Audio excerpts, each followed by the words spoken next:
Hello, my name is Jim DeMeo, and this is A Course in Miracles. Today we have Lesson 39, My Holiness is My Salvation. If guilt is hell, what is its opposite? Like the text for which this workbook was written, the ideas used for the exercises are very simple, very clear, and totally unambiguous. Excuse me. We're not concerned with intellectual feats nor logical toys. We're dealing only in the very obvious, which has been overlooked in the clouds of complexity in which you think. If guilt is hell, what is the opposite? This is not difficult, surely. The hesitation you may feel in answering is not due to the ambiguity of the question, but you believe, but do you believe that guilt is hell? If you did, you would see at once how direct and simple the text is, and you would not need a workbook at all. No one needs practice to gain what he already has. For I've already said that your holiness is the salvation of the world. What about your own salvation? You cannot give what you do not have. A Savior must be saved.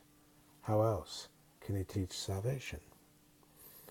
Today's exercises will apply to you, recognizing that your salvation is crucial to the salvation of the world. As you apply the exercise in your world, the whole world stands to benefit. Your holiness is the answer to every question that was ever asked, is being asked now, or will be asked in the future. Your holiness means the end of guilt, and therefore the end of hell. Your holiness is the salvation of the world and your own. How could you, to whom your holiness belongs, be excluded from it? God does not know unholiness. Can it be he does not know his Son? A full 5 minutes are urged for the 4 longer practice periods for today, and longer and more frequent practice sessions are encouraged. If you want to exceed the minimum requirements, more rather than longer sessions are recommended, although both are suggested. Begin the practice periods as usual by repeating today's idea to yourself. Then with closed eyes, search out your unloving thoughts in whatever form they appear: uneasiness, depression, anger, fear, worry, attack, insecurity, and so on. Whatever form they take, they are unloving and therefore fearful. So it is from them that you need to be saved. Specific situations, events, or personalities you associate with unloving thoughts of any kind are suitable subjects for today's exercises. It is imperative for your salvation that you see them differently. And it is your blessing on them that will save you and give you vision. Slowly, without conscious selection, without undue emphasis on any one in particular, search your mind for every thought that stands between you and your salvation. Apply the idea for today to each of them in this way. My unloving thoughts about, fill in the blank, are keeping me in hell.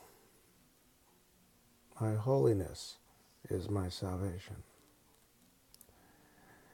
You may find these practice periods easier if you intersperse them with several short periods, during which you merely repeat today's idea to yourself slowly a few times.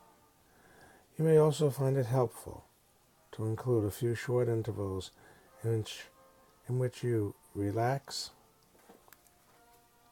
and do not seem to be thinking of anything. Sustained concentration is very difficult at first. It will become more easier as your mind becomes more disciplined and less distractible. Meanwhile, you should feel free to introduce variety in the exercise periods in whatever form appeals to you. Do not, however, change the idea itself. As you vary the method of applying it, however you elect to use it, the idea should be stated so that its meaning is the fact that your holiness is your salvation. End each practice period by repeating the idea in its original form once more and adding, if guilt is hell, what is its opposite? Excuse me. In the shorter applications, which should be made some 3 or 4 times an hour, more if possible, you may ask yourself the question, repeat today's idea, and preferably both. If guilt is hell, what is its opposite? My holiness is my salvation from this. If temptations arise, a very helpful form of the ideas, my holiness is my salvation from this. Well, I think he hit the nail right on the head when he said we don't believe that guilt is hell. We have other ideas of hell, don't we? We have the line that we cross where God is no longer forgiving. These kind of minimal glimpses into God don't serve us very well. No, take on the responsibility of dealing with guilt. Stop repressing it. Stop projecting it.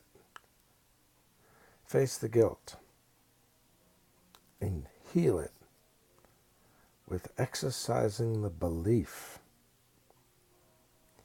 in the W and the H.